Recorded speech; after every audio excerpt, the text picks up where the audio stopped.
Hope you guys are doing well. Welcome back. In today's video I'm going to show you that how you can control your control center on the iPhone, how you can manage the options there. For example, I'm going to open this control center. As you can see, these options are provided here.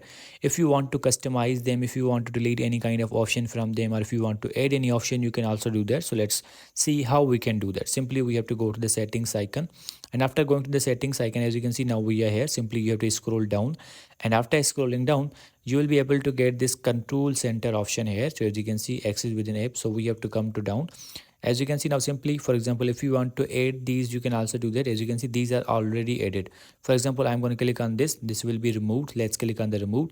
If you want to add any of them, you can also do that, like the code scanner, hearing, home. Every option is provided here. For example, I'm gonna check out this sound recognition.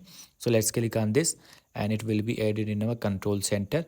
And as you can see now, when we will open this, you will find the option here. As you can see, the option is provided here. So in this way you can control your control center.